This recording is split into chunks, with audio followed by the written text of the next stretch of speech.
بسم الله الرحمن الرحيم والعصر إن الإنسان لفي خسر إلا الذين آمنوا وعملوا الصالحات وتواصوا بالحق وتواصوا بالصبر.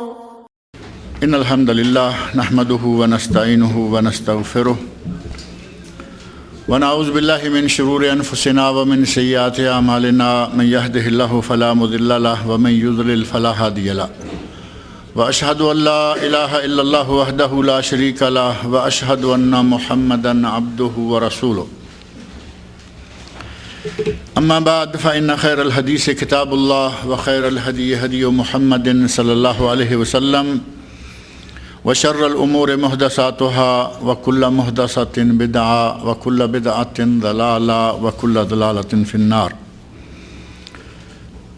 رب اشرح لي صدري ويسر لي أمري واحلل عقدة من لساني يفقهوا قولي. رب أعوذ بك من همزات الشياطين وأعوذ بك رب أن يحضرون. أعوذ بالله السميع العليم من الشيطان الرجيم. بسم الله الرحمن الرحيم.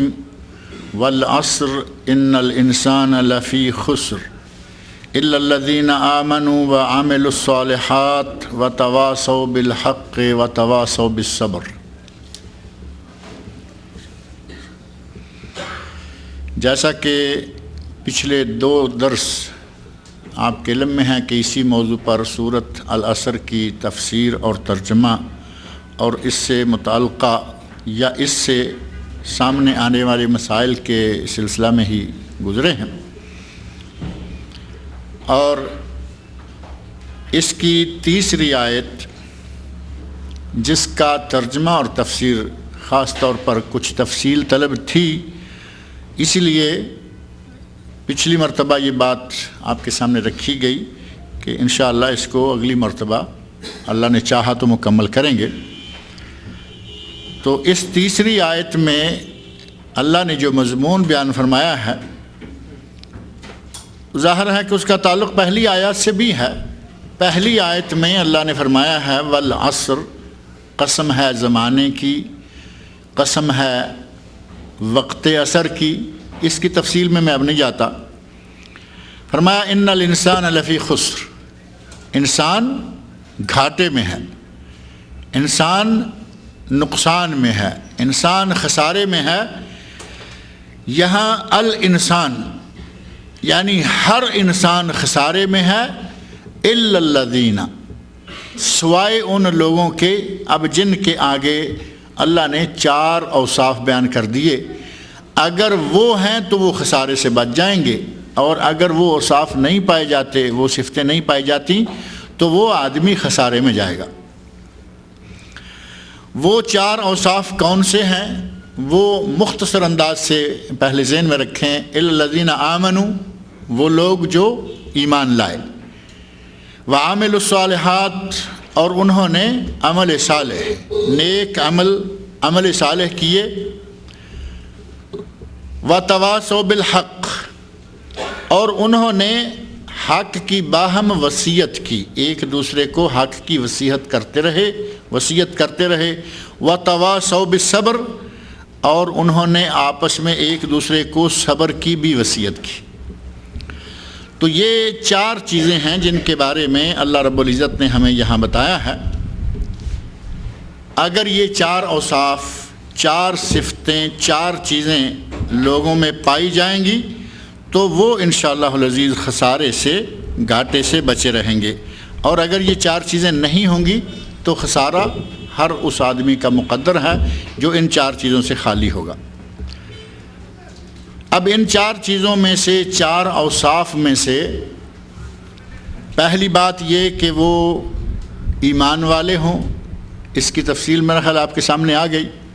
ایمان کے ارکان 6 جو معروف ہیں، آمنت باللہ و ملائکتہ و کتبہ و رسلہ والقدر خیرہ و شرہ والبعث بعد الموت، یہ تو سب کو معلوم ہے. اور ان ارکان ایمان کے سلسلہ میں نے حوالہ دیا تھا کہ توحید پبلیکیشنز نے ارکان ایمان کے نام سے کتاب بھی شائع کی ہے، اور میرا خیال ہے کہ وہ خان صاحب سے آپ کو مل بھی جائے گی۔ وہ کتاب قابل مطالعہ ہے، مختصر انداز سے ان 6 ارکان ایمان کی اس میں کچھ تشریح کر دی گئی ہے۔ دوسرا مسئلہ ہے وَعَامِلُ الصَّالِحَاتِ، وہ لوگ بھی خسارے سے بچ جائیں گے جنہوں نے عمل صالح کیا، عامل الصالحات جنہوں نے نیک عمل کیے۔ اب عمل صالح کیا ہے، اس کی تفصیل کچھ پچھلے درس میں آئی تھی، اور موٹا سا حوالہ ایک یہ بھی ذہن میں رکھیں کہ توحید پبلیکیشنز نے ایک کتاب چھاپی ہے عمل صالح کی پہچان، ابھی تھوڑا ہی عرصہ پہلے چھپ کر سامنے آئی ہے، آپ لوگوں کے پاس ہوگی یا نہیں، بہرحال مختصر انداز سے 101 صفحے کی کتاب ہے، اور اس میں عمل صالح کی پہچان جو ہے وہ تفصیل کے ساتھ بیان کر دی گئی ہے۔ اس کے خلاصہ کے طور پر جو 3 چیزیں ہیں وہ یہاں دیکھنی ہیں، جن میں سے پہلی، آدمی عقیدے کے اعتبار سے صحیح ہو۔ عمل صالح وہ ہوگا جو عند اللہ مقبول ہے، اور مقبول عمل کے لیے 3 چیزوں کا پایا جانا ضروری ہے۔ پہلی چیز عمل کرنے والے کے اندر کہ آدمی کا عقیدہ صحیح ہو، اس کے بارے میں تفصیل میں نے ذکر کر دی ہے۔ دوسری چیز یہ ہے کہ وہ عمل صرف اللہ کی رضا کے لیے ہو، کوئی رو رعایت، کوئی دکھلاوا، کوئی ریاکاری نہ ہو۔ پچھلے درس میں یہ بات بھی قدر تفصیل کے ساتھ آپ کے سامنے آ گئی تھی۔ اگر اخلاص ہے تو اللہ دنیا میں بھی اور آخرت میں بھی فائدہ دے گا، جیسا کہ غار کے 3 آدمیوں کا واقعہ ہے۔ اگر ریاکاری ہے، اخلاص نہیں ہے، تو وہ جان دے کر بظاہر شہید ہو جائے، سارا مال خرچ کر کے چاہے کتنا بھی سخی بن جائے، اور دنیا بھر میں قرآن اور حدیث سناتا پھرے، لیکن اللہ اس کو پکڑوا کر جہنم میں پھینکوا دے گا۔ یہ تفصیل میں نے پچھلی مرتبہ آپ کے سامنے رکھ دی تھی۔ اب عمل صالح کی پہچان کی تیسری اور آخری شرط یا صفت یہ ہے کہ وہ عمل سنت کے مطابق ہو۔ اب اس کو ذرا توجہ کے ساتھ اچھی طرح سمجھ لیں کہ عمل اگر سنت کے مطابق نہیں ہے تو وہ عند اللہ مقبول نہیں ہوگا۔ اللہ نے قرآن کریم نازل کیا، ہمارے لیے اس کو پڑھ لینا کافی تھا۔ اب چونکہ آج تو الحمدللہ بڑی آسانیاں ہو گئی، اردو میں قرآن مجید موجود ہے، انگلش میں موجود ہے، ہندی، سندھی، جس زبان کا نام لیں، 40 کے قریب زبانوں میں قرآن کریم یہاں مجمع ملک فہد، کنگ فہد قرآن کمپلیکس مدینہ منورہ، 44 زبانوں میں قرآن کریم شائع ہو رہا۔ اللہ رب العزت کا بہت بڑا احسان ہے۔ شروع میں نے یہ بات ذکر بھی کی تھی جب یہ تفسیر کا آغاز ہم نے کیا تھا۔ اگر صرف قرآن کافی ہوتا تو اسی کو اللہ رب العزت رہنے دیتا۔ اس قرآن کا معنی اور مفہوم متعین کرنے کے لیے، اس میں جو چھوٹے چھوٹے اصول بیان کیے گئے ہیں ان کی تفصیل بیان کرنے کے لیے اللہ نے رسول اللہ صلی اللہ علیہ وسلم کو بھیجا۔ نماز پڑھنے کا اللہ نے حکم دے دیا، نماز پڑھو، اور قرآن کریم میں 80 مرتبہ واضح طور پر یا دلالت النص یا اشارت النص، یعنی یا واضح یا اشارہ یا کسی بات سے دلالت پہنچتی ہے، 80 مرتبہ نماز پڑھنے کا حکم دیا۔ لیکن نماز کیسے پڑھیں گے، نماز کی رکعتیں کتنی ہیں، نماز کے اوقات کیا ہیں، ان کی تفصیلات اللہ کے رسول صلی اللہ علیہ وسلم نے ہمیں دی۔ لہٰذا قرآن کریم میں اللہ رب العزت نے ہمیں 1 2 4 جگہ نہیں، بار بار مختلف مقامات پر اللہ کی اور اللہ کے رسول کی 2 اطاعتوں کا حکم دیا، اطیعوا اللہ و اطیعوا الرسول۔ یہ بات بار بار دہرائی گئی اور مختلف پیرایوں میں دہرائی گئی۔ یہ نہیں کہ صرف سب جگہ یہی کہہ دیا گیا، بلکہ بعض جگہ بڑی باریکی کے ساتھ نقطے کو واضح کیا گیا۔ ایک جگہ اللہ رب العزت فرماتے ہیں ما کان لمؤمن ولا مؤمنہ اذا قضى اللہ ورسولہ امرا ان یکون لہم الخیرۃ من امرہم، کسی مومن مرد اور کسی مومن عورت کو یہ جائز نہیں، اس کے لیے یہ حق نہیں ہے کہ اللہ اور اس کا رسول کوئی فیصلہ کر دیں اور اس کے بعد وہ اپنی مرضی کریں۔ ما کان لمؤمن ولا مومنہ اذا قضى اللہ ورسولہ، جب اللہ اور اللہ کا رسول فیصلہ کر دے اس کے بعد کسی مومن مرد کسی مومن عورت کو یہ حق نہیں ہے ان یکون لہم الخیرۃ من امرہم، انہیں اپنے معاملے میں اختیار نہیں رہ جاتا، اللہ کے رسول کا فیصلہ آ گیا، بات ختم۔ اب رسول اللہ صلی اللہ علیہ وسلم کوئی کام کر کے بتاتے ہیں، کوئی کام زبان سے آپ نے کہہ دیا، اب اس کو کرنا کیسے ہے؟ جیسے رسول اللہ صلی اللہ علیہ وسلم نے بتایا یا جیسے رسول اللہ صلی اللہ علیہ وسلم نے کر کے دیا، یہ نہیں کہ جیسے بھی چاہیں گے چل جائے گا، بلکہ اگر ہم اپنے معاملات، اپنے اعمال، اپنے عقائد کے معاملہ میں قرآن کریم کے بعد رسول اللہ صلی اللہ علیہ وسلم کی تعلیمات کو نہیں لیں گے تو کیا ہوگا؟ اللہ رب العزت نے اس آدمی کو مومن ہی نہیں مانا، اس آدمی کو اللہ نے مومن ہی قرار نہیں دیا، بلکہ قرآن کریم میں اللہ رب العزت نے قسم اٹھا کر کہا، سورۃ النساء آیت 65 کھول کر دیکھیں، اور میرا یہ آپ سے مطالبہ ہے کہ اس آیت کو ذرا گہرائی کے ساتھ اکیلے بیٹھ کر، آپ ہوں آپ کا رب ہے، غور کے ساتھ پڑھ کے دیکھیں اور پھر اپنے عمل کا جائزہ لیں۔ ہم ایک لائن لے کے چل رہے ہیں، وہ لائن صحیح ہے یا غلط ہے ہم اس کے پیچھے نہیں لگتے، بس وہ لائن چل رہی ہے، باپ دادا سے چل رہی ہے، چچا پھوپھی سے چل رہی ہے، جیسے بھی چل رہی ہے اس پہ ہم پکے ہو چکے ہیں، اور آپ چاہے کوئی بھی مسئلہ بیان کرتے رہیں، کچھ بھی کہتے رہیں، ہم پہ سرے منہ کوئی فرق نہیں آتا۔ ابھی درس شروع کرنے سے پہلے ہمارے بھائی اسلم صاحب ایک بات کر رہے تھے کہ بعض لوگ ایسے ہیں، نماز کا مسئلہ ہے مثلا، عرصے سے درس سنتے ہیں، درس میں بیٹھتے ہیں، لیکن جس طرح کی نماز آج سے 5 سال پہلے پڑھتے تھے اسی طرح کی آج پڑھ رہے ہیں، ان میں کوئی فرق نہیں آیا۔ اس کا معنی یہ ہوا کہ وہ درس سنتے ہیں لیکن وہ اندر نہیں بات جاتی، دماغ میں نہیں بیٹھتی، سنا گئے۔ اور ہمارے کچھ بھائی وہ ہیں کہ جو ایسا بھی نہیں کرتے کہ ایسے مار دیں، سنتے ہیں غور سے، پوری توجہ سے، گہرائی کے ساتھ سنتے ہیں، اور اٹھتے ہوئے ایک جملہ صرف، یہ وہابی ہوگا، ایک جملہ صرف کہیں گے کہ یہ وہابی ہوگا، اور بات ساری ختم، سارا اثر ہی ختم ہو گیا۔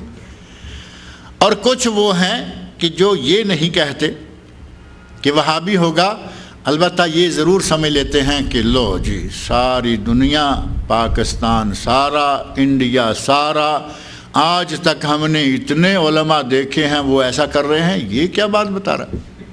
کیا پاکستان انڈیا میں علماء نہیں ہیں؟ بعض لوگوں نے باقاعدہ کہا کیا پاکستان انڈیا میں علماء نہیں ہے؟ یہ کہاں کی بات؟ ہمیں بات علماء سے نہیں، ہمیں بات قرآن کریم سے اور حدیث رسول سے لینی ہے۔ قرآن کیا کہتا ہے، حدیث کیا کہتی ہے؟ اگر مولوی نے قرآن اور حدیث سے بیان کیا ہے علی الراس والعین، اور اگر مولوی بھی کہہ رہا ہے نا کہ ہمارے بزرگ کہتے تھے، ہم یہ بات لینے کے پابند نہیں ہیں۔ اور اگر بات سامنے آ گئی، ایک مسئلہ کھل کر سامنے آ گیا، اور میں کہوں کہ نہیں جی ہم تو ایسا نہیں، ہمارے تو چونکہ ایسا کرتے رہے ہیں، اگر وہ آدمی بات کلیئر ہو کر، واضح ہو کر سامنے آ جانے کے بعد نہیں مانتا، رسول اللہ صلی اللہ علیہ وسلم کا فیصلہ سنا دیا جاتا ہے پھر بھی اس پر عمل نہیں کرتا، اللہ نے فرمایا وہ مومن نہیں ہے۔ اور قسم کھا کر فرمایا، اللہ نے قرآن کریم میں اپنی ذات کی قسم کھائی، نبی اکرم صلی اللہ علیہ وسلم سے مخاطب ہو کر اللہ نے فرمایا فلا وربک، یہ آیت جو میں کہہ رہا ہوں کہ گھر میں جا کے آپ سب لوگ کھول کے پڑھیں قرآن کریم، آپ لوگوں کے پاس یہ قرآن کریم تو انشاءاللہ سب کے پاس ہوگا، مرکز والوں کو اللہ جزائے خیر دے، کہ وہ فری دے رہے ہیں، سب کو ایک ایک کاپی لینے کا حق ہے، جس کے پاس نہیں ہے آج لے سکتے ہیں، آئندہ لے سکتے ہیں۔ اس میں سے، اور میں یہ نہیں کہتا کہ اسی میں سے، شاید پھر وہی بات آ جائے کہ یہ سعودیہ والوں کا چھپا ہوا ہے، پتہ نہیں اس میں انہوں نے کیا ڈالا۔ یہ تو اللہ کی کتاب ہے۔ کبھی کبھی تعصب بہت بری گہرائیوں تک آدمی کو گرا دیتا ہے۔ پاکستان میں ایک واقعہ پیش آیا، بات موضوع سے متعلقہ نہیں ہے لیکن سعودی قرآن کے حوالے سے بات آ گئی ہے۔ یہ قرآن کریم پاکستان میں، انڈیا میں، دنیا بھر میں موجود ہے۔ کچھ مساجد میں اردو میں ہوگا، کچھ مساجد میں پشتو میں ہوگا، کچھ مساجد میں دوسری زبانوں میں ہوگا۔ پاکستان میں تعصب میں آ کر کچھ لوگوں نے ایک مسجد کو آگ لگا دی، مسجد اہل حدیثوں کی۔ پاک و ہند میں تو نام معروف ہے نا، اہل حدیثوں کی، جن کو وہابی بھی کہا جاتا ہے۔ ان کی مسجد کو آگ لگا دی کچھ لوگوں نے، انہی میں سے، اور یہ آن دی ریکارڈ باتیں ہیں، آن دی ریکارڈ باتیں ہیں، جو چاہے میں اس کو دکھا سکتا ہوں، میرے پاس وہ اخباروں کے تراشے تک موجود ہیں۔ کچھ لوگوں نے کہا او یار کیا دشمنی میں آ کر قرآن بھی جلا دیا، اندر قرآن ہے مسجد میں۔ تو درمیان میں کچھ مہربانوں نے کہا کہ نہیں، یہ سعودی قرآن ہے، جلنے دو، یہ سعودی قرآن ہے۔ ہمارے یہاں اس طرح کی، جہاں اتنی تنگ نظری ہے، میں نہیں کہتا کہ آپ لوگ صرف یہی لیں، آپ کوئی قرآن لے لیں، جو بھی ہے قرآن لیں، سورۃ النساء نکالیں، آیت 65 نکال لیں، اور اس آیت کو کھول پر پڑھیں۔ اللہ نے کیا فرمایا ہے؟ فلا وربک، اے میرے نبی قسم ہے تیرے رب کی۔ اللہ نے اپنی قسم اٹھائی ہے۔ آپ دیکھیں مختلف مسائل بیان کرنے کے لیے اللہ نے کہاں یہاں اور مسئلہ بیان کیا کہ انسان خسارے میں ہے، اور 4 لوگ خسارے سے بچیں گے، جو کہ ہمارا موضوع ہے۔ لیکن قسم کیا کھائی؟ والعصر، قسم ہے عصر کی یا قسم ہے زمانے کی۔ کہیں قسم کھائی والنجم اذا ہوا، قسم ہے ستارے کی۔ والشمس اذا، قرآن کریم میں شمس کی قسم، والشمس وضحاها والقمر اذا طلاها والنہار اذا جلاها واللیل اذا یغشاها والسماء وما بناها، سورج کی، چاند کی، زمین کی، آسمان کی، دن کی، رات کی، اللہ رب العزت نے قسمیں کھائیں۔ کہیں تین اور زیتون کی قسم کھائی، طور سینا کی قسم کھائی، کہیں کوئی، قرآن کریم میں بہت ساری قسمیں اللہ رب العزت نے، مسئلہ میں پہلے ذکر کر چکا ہوں کہ اللہ جس کی قسم چاہے کھائے، لیکن ہمیں فرمایا کہ تم نے صرف اللہ کی قسم کھانی۔ من اراد ان یحلف فلیحلف باللہ او لیصمت، جو آدمی قسم کھانا چاہے وہ اللہ کی قسم کھائے یا پھر خاموش رہے، قسم ہی نہ کھائے۔ مختلف مسائل کو بیان کرنے کے لیے اللہ نے مختلف چیزوں کی قسمیں کھائیں۔ جب ہمارے نبی کی بات آئی کہ اگر نبی کی بات آ جائے پھر بھی نہ مانیں، پھر کہیں کہ ہمارے مولوی، پھر کہیں ہمارے ملک، پھر کہیں ہمارے ماں باپ، جیسا کہ ہماری عادت ہوتی ہے، ہمارے ماں باپ تو ایسے ہی کرتے آئے ہیں۔ باپ دادے کا دین جو ہے وہ لے کے چلنا، قرآن اور سنت کو چھوڑ دینا، یہ تو مشرکین مکہ کی عادت ہو گئی نا۔ مشرکین مکہ کی عادت قرآن نے خود بیان فرمائی ہے کہ ہم اسی پر چلیں گے، ما وجدنا علیہ آباءنا، اور دوسری جگہ فرمایا ما الفینا علیہ آباءنا، ہم تو وہی کریں گے جو ہمارے ماں باپ کرتے آئے ہیں، باپ دادا کرتے۔ اللہ رب العزت نے اپنی ذات کی، اپنے نبی کی، چونکہ نبی کا مقام بیان کرنا تھا، قسم کھائی اپنے نبی کے، فرمایا فلا وربک، اے میرے نبی تیرے رب کی قسم ہے، لا یومنون، یہ لوگ مومن نہیں ہو سکتے۔ کون ہیں یہ جو مومن نہیں ہو سکتے؟ فلا وربک لا یومنون حتی یحکموک فیما شجر بینہم، وہ لوگ جو اپنے اختلافی مسائل میں اے میرے نبی آپ کو اپنا فیصل نہ بنا لیں، اپنا ثالث نہ بنا لیں، اپنا حکم نہ بنا لیں، وہ لوگ مومن نہیں ہو سکتے۔ فلا وربک لا یؤمنون حتی یحکموک فیما شجر بینہم. فیما شجر بینہم کا معنی جس میں اختلاف ہو جائے. دو مولویوں کی رائے الگ ہو گئی, کسی مسئلے میں دو پارٹیوں کی رائے الگ ہو گئی, دو گروہوں کی, دو جماعتوں کی, دو رشتہ داروں کی.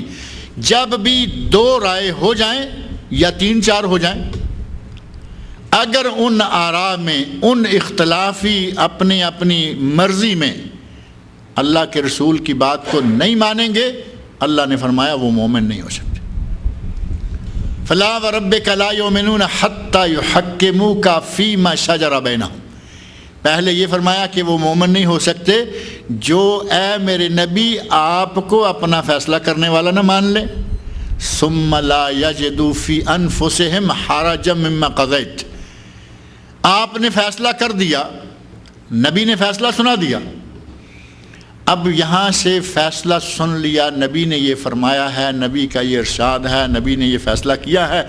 اب قسم ساتے ہوئے دل میں بڑی پریشانی سی لگی ہوئی ہے کہ آج تک ہم کیا کرتے رہے, اب یہ ہمیں کیا سنا دیا گیا, یہ کیا نبی نے کیا کیا.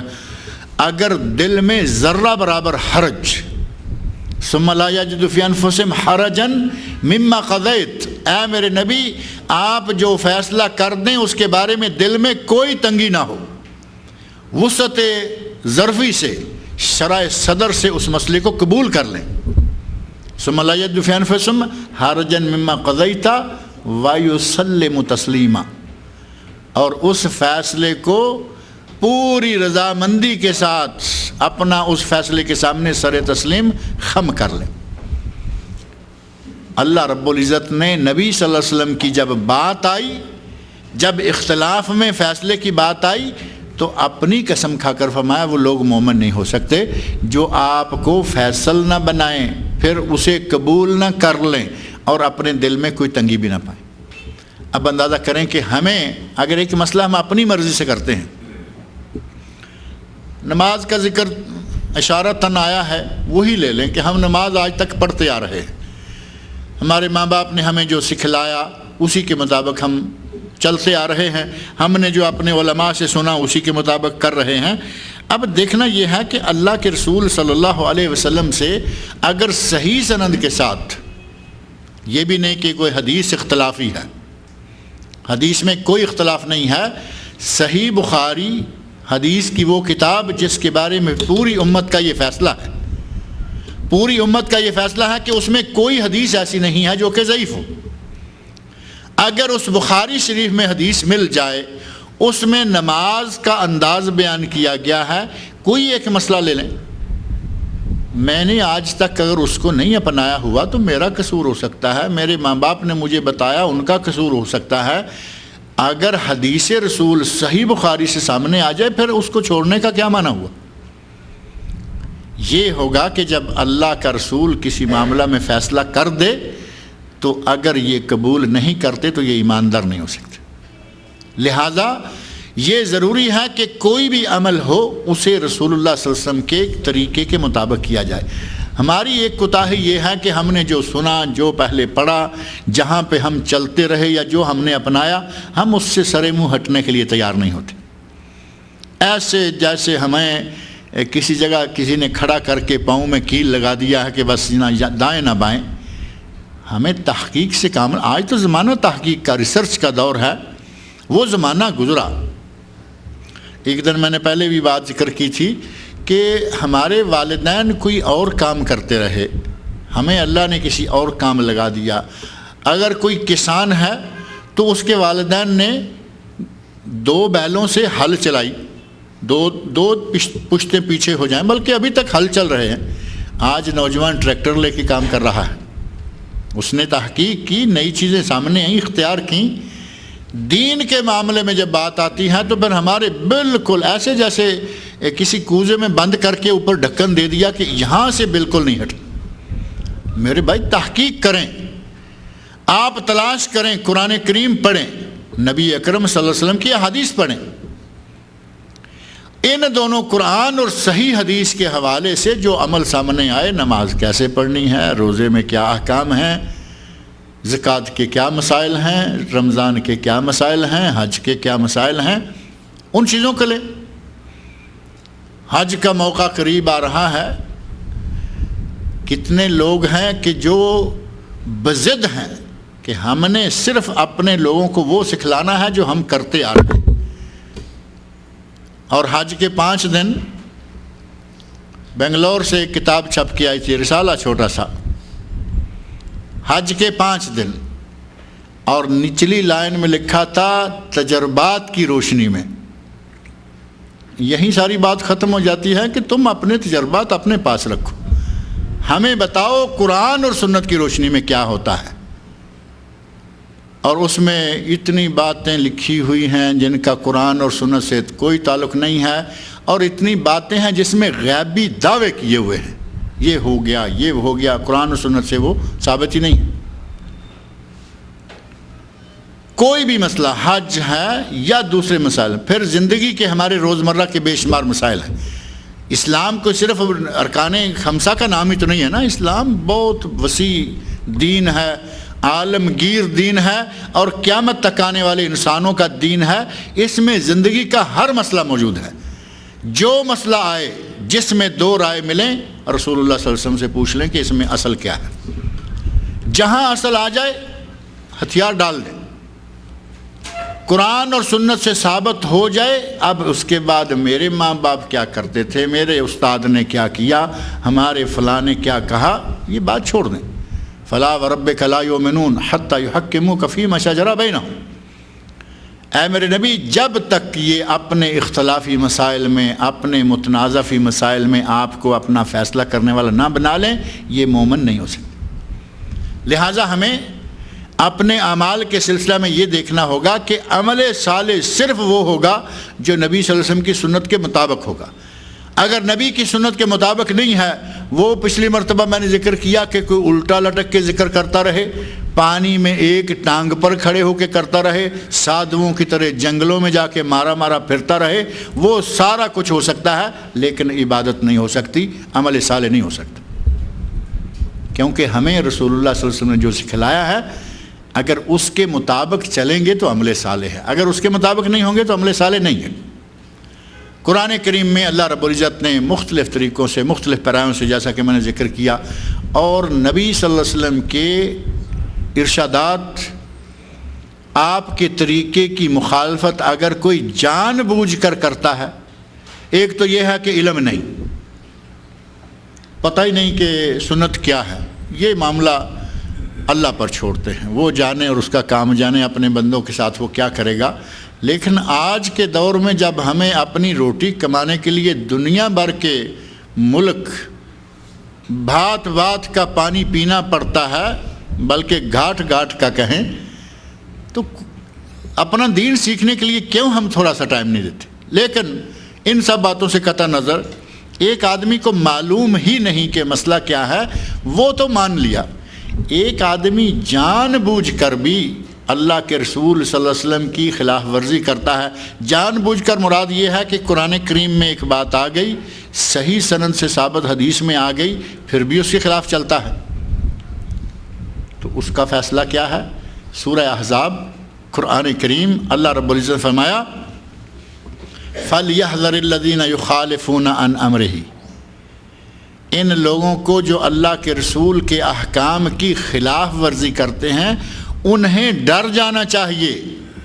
فَلْيَحْذَرِ الَّذِينَ يُخَالِفُونَ عَنْ أَمْرِهِ، میرے نبی کی مخالفت کرنے والوں کو ڈر جانا چاہیے. أَن تُصِيبَهُمْ فِتْنَةٌ، وہ کہیں دنیا میں ہی کسی فتنہ میں مبتلا نہ ہو جائیں، او يُصِيبَهُمْ عَذَابٌ عَلِيمٌ، یا آخرت میں وہ بہت بڑے عذاب میں مبتلا نہ ہو جائیں.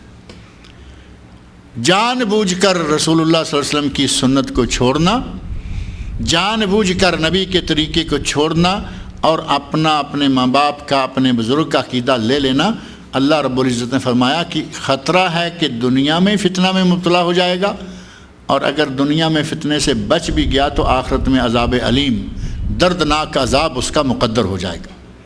لہٰذا ہمیں یہ کوشش کرنی چاہیے کہ ہم قرآن اور نبی اکرم صلی اللہ علیہ وسلم کا فرمان، ان 2 چیزوں کو، قرآن کریم اور سنت رسول، کتاب اللہ اور حدیث شریف، ان 2 چیزوں کو سامنے رکھا کریں، اور ان کی روشنی میں جو عمل صحیح طور پر سامنے آئے اس کو اختیار کریں تو وہ عمل صالح ہے۔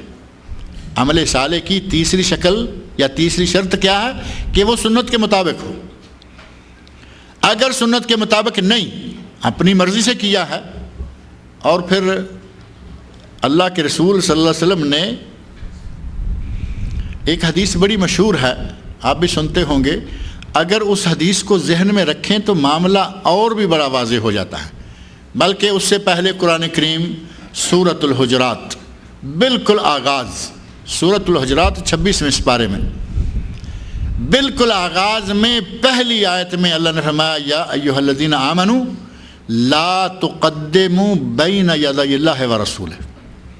سورۃ الحجرات 26ویں سپارے کی کھول کر دیکھ لینا، اللہ نے فرمایا کہ اے ایمان والو، اللہ اور اس کے رسول سے آگے نہ بڑھو۔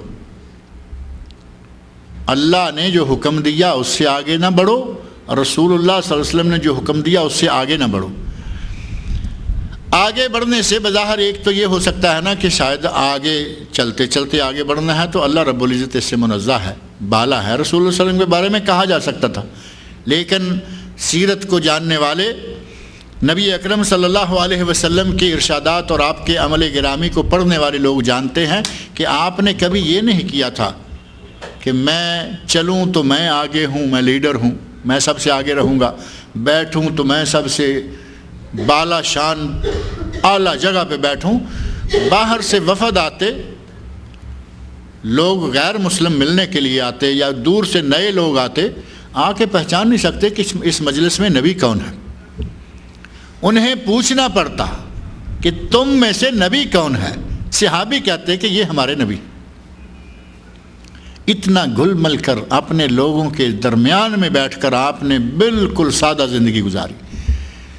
لہٰذا نبی صلی اللہ علیہ وسلم کے بارے میں اس آیت کے حوالے سے یہ سوچنا کہ شاید لا تقدموا سے مراد یہ ہے کہ قدموں میں آگے نہ چلو، نہیں، نبی اکرم صلی اللہ علیہ وسلم نے جو عمل بتایا اس سے آگے نہ بڑھو، جتنا بتایا اتنا کرو، جیسا بتایا ویسا کرو۔ اگر ایک آدمی اپنی مرضی سے اس میں کچھ پھانے وانے لگانا شروع کر دیتا ہے، پھانا پنجابی کا لفظ ہے، میرا خیال اردو میں بھی چلتا ہے، پھانا سمجھتے ہیں نا، لکڑی میں کچھ اپنی طرف سے گھسیڑتے ہیں، ایک پیس چھوٹا سا، اس کو پھانا کہتے ہیں۔ اگر مسئلہ قرآن اور سنت سے ثابت ہے اور اس میں اپنا پھانا لگا دیا مولوی نے، تو کیا وہ آگے بڑھنے والی بات نہیں ہوگی؟ اضافہ کیا اپنی طرف سے، اور وہ پھانے بڑی جگہ موجود ہیں، دعاؤں میں پھانے، نمازوں میں پھانے، روزے کے احکام میں پھانے، زکوٰۃ میں، حج میں، جگہ جگہ، حتیٰ کہ ذکر اذکار دعائیں ہیں، دعاؤں میں اپنی طرف سے۔ یہ پھانے اللہ اور اللہ کے رسول سے آگے بڑھنے ہیں، اور اللہ نے منع کر دیا ہے لا تقدموا بین یدی اللہ ورسولہ، اللہ سے اور اس کے رسول سے آگے نہ بڑھو۔ اور پھر اس بات کو آپ نبی اکرم صلی اللہ علیہ وسلم کے ایک ارشاد، ایک مشہور واقعہ سے بڑی آسانی کے ساتھ سمجھ سکتے ہیں۔ نبی اکرم صلی اللہ علیہ وسلم کے گھر پر، آپ کے در دولت پر 3 آدمی آئے، اور ان تینوں آدمیوں نے آ کر نبی اکرم صلی اللہ علیہ وسلم کے گھر کے دروازے پر کھڑے ہو کر پوچھا اللہ کے رسول ہیں نہیں ہیں؟ اندر سے زوجہ محترمہ ام المومنین رضی اللہ عنہ، نبی صلی اللہ علیہ وسلم کی بیوی سے ان 3 آدمیوں نے سوال کیے۔ ہمارے یہاں ایک مسئلہ بڑا معروف ہے کہ اگر کوئی ٹیلی فون مانگے تو ہم گھر کا نمبر بہت کم دیتے ہیں، دیتے ہی نہیں، عموماً نہیں دیتے۔ کچھ تو ہماری مجبوریاں ہیں، اور کچھ ایک مسئلہ بھی ہے، کہیں گے جی نہیں وہ خاتون عورت ٹیلی فون اٹھائے گی، عورت کی آواز پردہ ہے، ایک مسئلہ بڑا معروف ہے۔ اللہ کے رسول صلی اللہ علیہ وسلم کی بیویوں سے سوال کیے گئے اور نبی کی بیویوں نے جوابات دیے۔ اگر اس وقت ٹیلی فون کی گنجائش ہوتی تو کیا یہ ٹیلی فون پہ جواب دیتی یا نہ دیتی؟ ہم آپ کہیں گے کہ وہاں کہاں ٹیلی فون لے جا رہے ہیں۔ اگر گنجائش ہوتی، وہ موقع ہوتا جب انہوں نے دیوار کے پیچھے سے، پردے کے پیچھے سے جواب دے دیا، تو اس کا معنی یہ ہوا کہ آواز وہ پردہ نہیں جو ہم نے بنا لیا ہے، یہ الگ بات ہے کہ ہم کسی کو ٹیلی فون اس لیے نہیں دیتے کہ کسی غلط آدمی کے ہاتھ ٹیلی فون چڑھ جائے تو گھر والوں کو پریشان کرے گا. ایسے بہت سارے واقعات باقاعدہ جیلوں میں، شرطوں میں، پولیس میں پکڑے ہوئے لوگ آئے کہ یہ فلاں گھر میں بار بار اس نے پریشان کیا گھر والوں کو، انہوں نے کمپلین کی، آدمی پکڑا گیا. اس نیت سے بعض لوگ نہیں دیتے، یہ ایک الگ مسئلہ ہے. لیکن اگر یہ کہیں کہ آواز کے پردے کا مسئلہ ہے، ایسا کوئی مسئلہ نہیں ہے. عورت اپنی آواز سے جواب دے سکتی ہے. باہر دروازے پر آ کے کسی نے دروازہ ناک کیا، کیا کریں گے؟ اب بیوی ہے، شوہر گھر پہ نہیں ہے، تو اخلاق یہ مطالبہ کرتا ہے کہ باہر والے کو بتاؤ کہ میرا شوہر گھر پر نہیں ہے. لیکن باتیں لمبی نہ شروع کر دیں، جیسا کہ بعض دفعہ یہ ایک مسئلہ بھی ہے. اللہ تعالی ہم سب کو اس سے معاف فرمائے. بہرحال نبی صلی اللہ علیہ وسلم کے در دولت پر آ کر 3 آدمیوں نے سوال کیے باری باری. 3 آدمی اکٹھے ہیں، سوال کرتے ہیں اللہ کے رسول کا عمل کیا تھا، آپ کیا کرتے تھے؟ باہر کا تو انہیں معلوم تھا، گھر میں آپ کیا کرتے تھے؟ نبی اکرم صلی اللہ علیہ وسلم کی زوجہ محترمہ نے تفصیل بتا دی کہ آپ ہمارے ساتھ گھر کا تعاون بھی کرتے تھے. گھر کے کاموں میں مشہور ہے. نبی صلی اللہ علیہ وسلم کپڑا سی لیتے، بٹن ٹانک لیتے، جوتا اپنا ٹانک لیتے، اور گھر والوں کا تعاون یعنی جس دوسرے کام میں بھی ہوتا تعاون کرتے. اور نبی اکرم صلی اللہ علیہ وسلم کی بیوی کا بیان کتب حدیث میں موجود ہے، آپ ہمارے مابین بیٹھے ہوتے، محو گفتگو ہوتے، اور اذان ہوتی تو آپ یوں نکل جاتے کہ جیسے ہمارے واقف ہی نہیں ہیں. اللہ کی طرف سے بلاوا آ گیا، اب وہاں کوئی تاخیر نہیں. ہم بچوں میں بیٹھے ہوئے ہوں، اذان نہیں ہوتی رہے، پھر کہتے ہیں جی کتنی دیر کے بعد موقع ملا ہے آج ذرا کھل کے بیٹھنے کا. اللہ کے رسول صلی اللہ علیہ وسلم جیسے ہی اذان ہوئی ایسے نکل جاتے مسجد کی طرف اپنے صحابہ اپنے فریضہ کی ادائیگی کے لیے، جیسے یہاں کوئی جان پہچان والا نہیں. اور تہجد پڑھتے رات کو، وہ ساری چیزیں خاتون نے بتا دیں. اب یہ 3 آدمی کھڑے کہتے ہیں کہ اللہ کے رسول کو سورۃ الفتح پہلی ہی آیت، پہلی اور دوسری آیت، دوسری آیت میں لیغفر اللہ لک لیغفر لک اللہ من ذنبک ما تقدم من ذنبک وما تاخر، اللہ نے آپ کا پہلا پچھلا جو کچھ کوئی کمی کوتاہی تھی وہ سب معاف کر دی. ذنب کا لفظ ہے، ذنبک کا معنی تیرا گناہ. اے میرے نبی، اللہ نے تیرا پہلا پچھلا جو بھی کوئی گناہ تھا معاف کر دیا. صحابی کہتے ہیں کہ اللہ کے رسول کو اللہ نے معاف کیا ہوا ہے، کوئی گناہ آپ کے کھاتے میں نہیں ہے، اس کے باوجود آپ اتنا گھر کا والوں کا تعاون بھی کرتے ہیں، اور پھر اتنا آپ نمازیں پڑھتے ہیں، دعوت کا کام بھی کرتے ہیں، اور راتوں کو قیام بھی کرتے ہیں. وہ سمجھتے ہیں کہ اس کے مقابلے میں ہم تو کچھ بھی نہیں کرتے. وہ نبی ہیں، اللہ کی طرف سے بری ہونے کی شہادتیں آ چکی کہ سارے گناہ آپ کے معاف. اللہ کے رسول نے گناہ کیا کیا ہم نے تو کبھی کسی کتاب میں پڑھا نہیں، لیکن اللہ جانتا ہے جس نے یہ لفظ کہے ہیں. کئی لوگوں نے یہ ترجمہ گناہ کا لفظ جو ہے اس کو توڑ موڑ کر کہا کہ نہیں، جو کافروں نے الزامات لگائے ان کو بری کر دیا. پتہ نہیں کہاں کہاں سے ڈھونڈ ڈانڈ کے قرآن کریم کی نصوص کا کان مروڑنے کے چکر میں ہم رہتے ہیں. اللہ نے ذنب کا لفظ استعمال کیا ہے، اس کا اردو میں کوئی دوسرا ترجمہ سوائے گناہ کے ہو ہی نہیں سکتا. ذنب کا معنی گناہ، کوتاہی، غلطی. نرم سے نرم کرتے جائیں گے تو کوتاہی آ جائے گا، لیکن یہ کافروں کا نہیں. ذنبک، سورہ فتح نکال کر دیکھ لیں، دوسری آیت. اب اللہ رب العزت نے جن کے سارے گناہ بخشے ہوئے ہیں وہ اتنے کام کرتے ہیں. یہ تینوں صحابی بیچارے پریشان ہو گئے کہ یہ کیا ہو. اب انہوں نے یہاں کھڑے کھڑے نبی صلی اللہ علیہ وسلم کے گھر کے سامنے کھڑے کھڑے تینوں نے معاہدہ کیا. ایک نے کہا کہ میں آج کے بعد ہمیشہ روزہ رکھوں گا، میں کبھی روزہ چھوڑوں گا نہیں، ہمیشہ روزہ. دوسرے نے کہا کہ میں آج کے بعد رات کا قیام کبھی نہیں چھوڑوں گا، ساری رات کا قیام جو ہے یا ہمیشہ کا قیام یہ میں کروں گا. اور تیسرے نے کہا کہ میں شادی ہی نہیں کروں گا.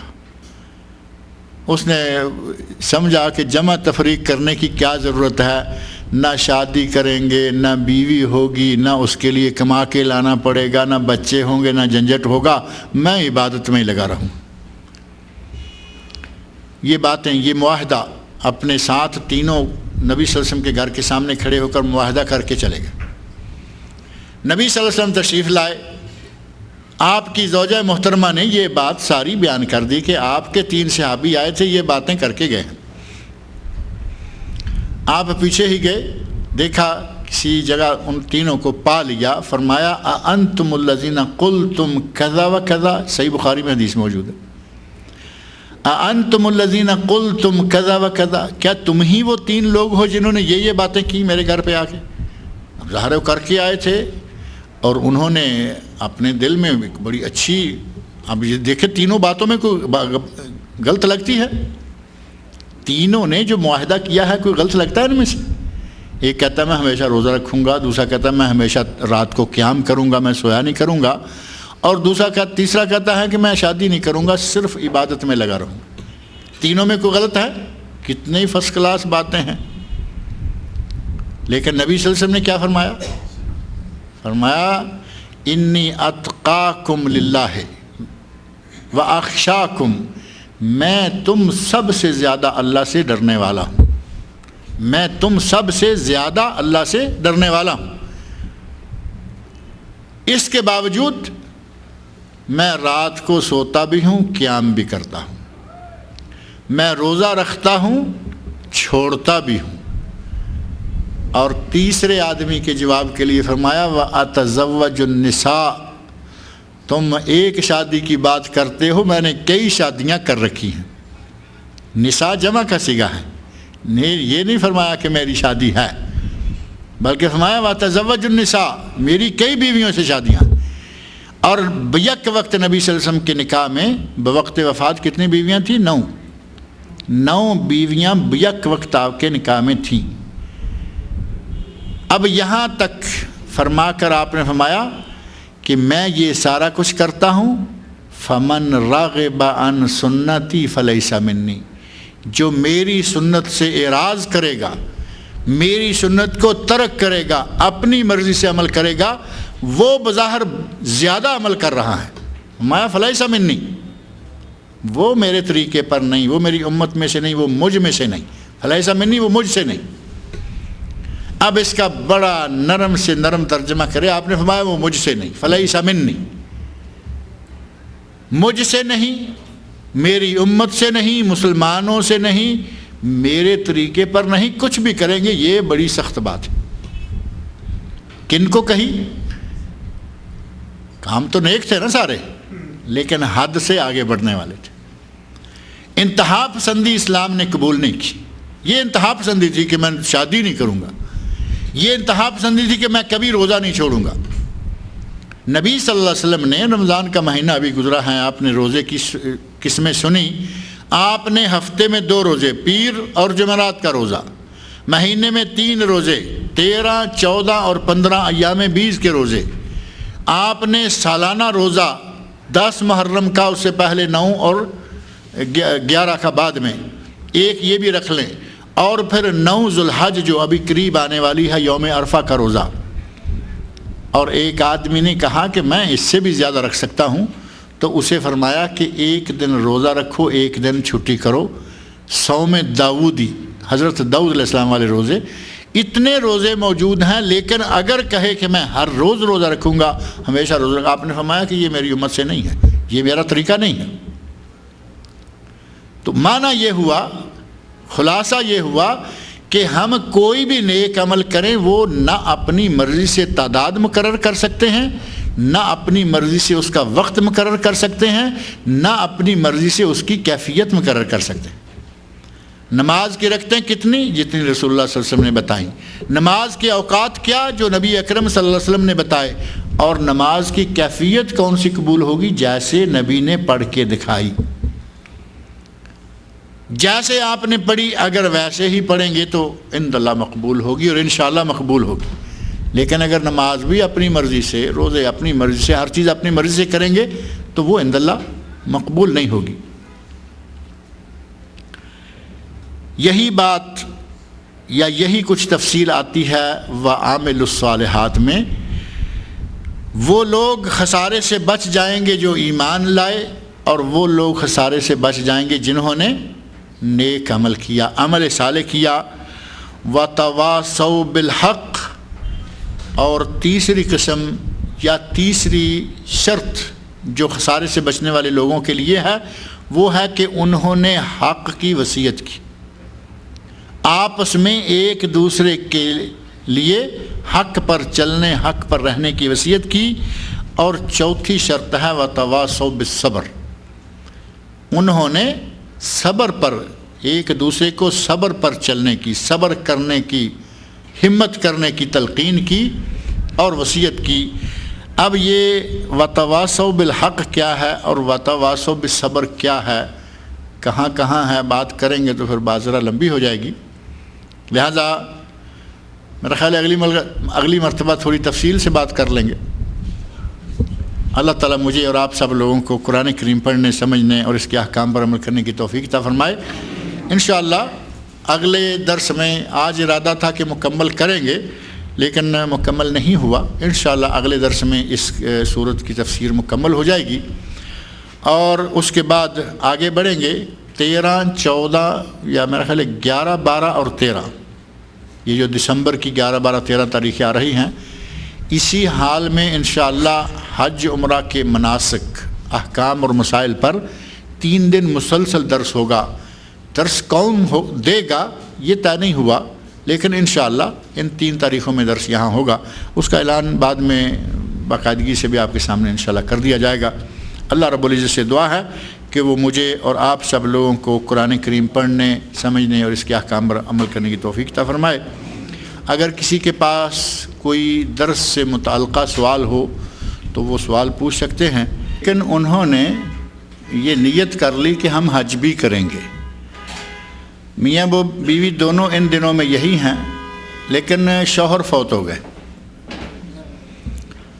اللہ تعالیٰ ان کی مغفرت کرے۔ اب مسئلہ یہ پیدا ہو گیا کہ چونکہ ان کی حج کی نیت تھی، حج میں دن بھی تھوڑے رہ گئے ہیں، وہ جب آئے تو ان کی نیت شامل تھی، اب وہ کیا کریں؟ تو اس سلسلہ میں عرض یہ ہے کہ عدت کے ایام میں عورت کو اجازت نہیں ہوتی کہ وہ اپنے گھر سے باہر جائے، الا یہ کہ کوئی بڑی مجبوری ہو جائے، کسی کا کوئی کھانا پانی لانے والا، بازار کی کوئی چیز لانے والا، نہیں تو بازار میں ضرورت کی جگہ تک جائے اور بس، اس سے زیادہ نہیں۔ اب حج جو ہے وہ مکہ میں عرفات، منا، مزدلفہ، پھر مدینہ سے ہوتے ہوئے اگر کوئی یہاں سے جاتا ہے تو ظاہر ہے فریضہ بہت بڑا ہے، لیکن اس فریضے میں اگلے سالوں میں ادائیگی کی گنجائش موجود ہے، جبکہ عدت 1 سال کے بعد پھر گزاریں گی یا 6 مہینے کے بعد شروع کریں گی، اس میں کوئی گنجائش نہیں۔ اور دوسری چیز یہ کہ عدت شوہر کا حق ہے، اور شوہر حقوق العباد جو کہ بڑی معروف بات ہے، اللہ حقوق اللہ کو جب چاہے، جس کو چاہے، جتنے چاہے معاف کر دے، لیکن حقوق العباد بندوں کے حق ہیں، وہ اللہ نے بندوں کے لیے چھوڑ رکھے ہیں کہ تم آپس میں معافی تلافی کرو گے۔ اب چونکہ یہ معاملہ اللہ کا نہیں ہے، اس نے بندوں کا معاملہ قرار دیا ہوا ہے، لہٰذا حقوق العباد پہلے اور حقوق اللہ بعد میں۔